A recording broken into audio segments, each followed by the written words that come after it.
തിരുവനന്തപുരത്ത് ജൂഡോ മത്സരാർത്ഥികളുടെ പ്രതിഷേധം. Judo state സെലക്ഷനിടയിലാണ് കുട്ടികളുടെ പ്രതിഷേധം. കൃത്യമായ സമയത്ത് കുട്ടികളെ സെലക്ഷൻ അറിയിച്ചില്ല എന്നാണ് പരാതി. 2-3 ജൂഡോ ക്ലബ്ബുകൾ ചേർന്നാണ് ഇവരിപ്പോൾ ഇവിടെ മത്സരം നടത്തുന്നത്. ഒത്തിരി ക്ലബ്ബുകാർ വേറെയുണ്ട്, അവരെ ആരെയും അറിയിച്ചിട്ടില്ല. ഞങ്ങളെല്ലാം അറിഞ്ഞത് ഇന്ന് രാവിലെയാണ്. അങ്ങനെയാണ് ഞങ്ങൾ ഇവിടെ വന്നത് എന്താണെന്ന് നോക്കാൻ. അപ്പോൾ സാറിനൊക്കെ അവർ ഒത്തിരി ഗുണ്ടകളൊക്കെ ചേർന്ന് അടിക്കുകയുണ്ടായി.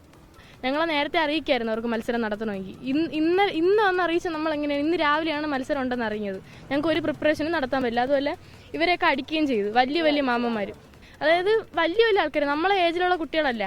എന്നിട്ട് അവരെയും കൂടെ പ്രൊവോക്ക് ചെയ്തിട്ടാണ് നിങ്ങൾ പോയി അവരെ അടിച്ചോ എന്ന്. ഇവരാണ് ഞങ്ങളെ മത്സരങ്ങൾ. സാറിന് അത് ഇങ്ങനെ പിടിച്ചു വെച്ചിട്ടാണ് ഭീഷണിപ്പെടുത്തുന്നത്. സാറ് കാമായിട്ടൊന്ന് സംസാരിക്കാൻ വേണ്ടിയാണ് വന്നത്. അവർക്ക് അതുപോലെ സംസാരിക്കായിരുന്നു. എന്നിട്ട് ജൂഡോ എന്ന് പറയുന്ന ഒരു സ്പോർട്സിനെ ഭയങ്കര അപമാനിക്കുന്ന രീതിയിലാണ് അവർ സംസാരിച്ചത്. റിനു ശ്രീധര വാർത്തയുടെ വിവരങ്ങൾ വെച്ചിരുന്നു. റിനു, ഈ കായിക ഇനങ്ങളൊക്കെ പരിശീലിക്കുന്നവർ അത് എന്താണ്, അത് അങ്ങേയറ്റം പാഷനോടുകൂടി ചെയ്യുന്നതാണ്. കായിക ഇനത്തെ അപമാനിക്കുന്നു എന്നൊക്കെ അവർ പറയണമെങ്കിൽ അത്രത്തോളം ഹർട്ടായിട്ട് അവരങ്ങനെ പറയുകയുള്ളൂ. എന്താണ് സംഭവിച്ചത്? ഈ തല്ലുണ്ടായത് എങ്ങനെയാണ് റിനു? ഹാഷ്മി, സംസ്ഥാന സ്പോർട്സ് കൗൺസിലിന്റെ അനുവാദത്തോടു കൂടി തിരുവനന്തപുരം ജില്ലാ ജൂഡോ അസോസിയേഷനാണ് സംസ്ഥാന മത്സരങ്ങളിലേക്ക് ജില്ലാ തലത്തിൽ നിന്നൊരു സെലക്ഷൻ ക്യാമ്പ് നടത്തിയത്. തിരുവനന്തപുരത്തെ Karakulam government vocational higher secondary സ്കൂളിൽ വെച്ചായിരുന്നു ഈ ഒരു ക്യാമ്പ്. പക്ഷേ ജില്ലയിലെ എല്ലാ ക്ലബ്ബുകളെയും അറിയിക്കാതെ ചില ക്ലബ്ബുകളെ മാത്രം അറിയിച്ചുകൊണ്ട് ഒരു മത്സരം നടത്തുവാൻ വേണ്ടി ഇവർ തയ്യാറായി. തുടർന്നാണ് ഇന്ന് രാവിലെ ഇക്കാര്യങ്ങളൊക്കെ തന്നെ അറിഞ്ഞുകൊണ്ട് കുറച്ച് വിദ്യാർത്ഥികളും കോച്ചുമാരും അധ്യാപകരടക്കം ഈ സ്കൂളിലേക്ക് എത്തുന്നത്. ഇവർ എന്തുകൊണ്ട് അറിയിച്ചില്ല എന്ന ആരോപണം മുൻനിർത്തിക്കൊണ്ട് വലിയ പ്രതിഷേധത്തിലേക്ക് പോകുന്നു. ഈ പിച്ചിലേക്ക് അല്ലെങ്കിൽ ഈ മാറ്റിലേക്ക് കയറിയിരുന്നു പ്രതിഷേധിക്കുന്നു. തുടർന്നാണ് ഇത് സംഘടിപ്പിക്കുന്ന കരകുളത്തെ ഒരു ക്ലബ്ബ്, ആ ക്ലബിൻ്റെ ഭാരവാഹികൾ DYFI പ്രവർത്തകരാണ്.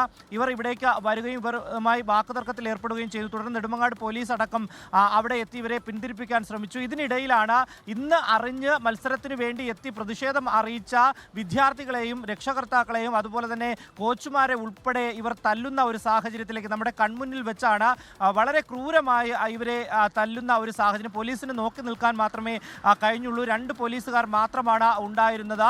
ഈ വിദ്യാർത്ഥികളെ അടക്കം അതിക്രൂരമായി ഇവിടെ ഇട്ട് മർദ്ദിക്കുന്ന ഒരു കാഴ്ചയാണ് നമ്മൾ കണ്ടത്. അതിനുശേഷം ഭയന്ന് ഈ പോലീസ് ജീപ്പിൽ തന്നെ കയറി ഈ കുട്ടികളും ഒപ്പം ഈ കോച്ചുമാരടക്കം അവിടെ നിന്ന് പോകുന്നൊരു സാഹചര്യം, പോലീസുകാർ അവിടെ രക്ഷപ്പെടുത്തി കൊണ്ടുപോകുന്നൊരു സാഹചര്യമാണ് ഉണ്ടായത്. നിലവിൽ ഇവരെ ആട്ടിപ്പായിച്ചതിന് ശേഷം ഈ ഒരു വിഭാഗം അവിടെ ഇപ്പോൾ മത്സരം നടത്തുന്ന ഒരു സാഹചര്യമാണ് ഉണ്ടായത്. പക്ഷേ അവരോട് നമ്മൾ സംസാരിച്ചു. അവർ പറയുന്നത് കൃത്യമായി തന്നെ പത്രത്തിലടക്കം പരസ്യം നൽകിയിരുന്നു.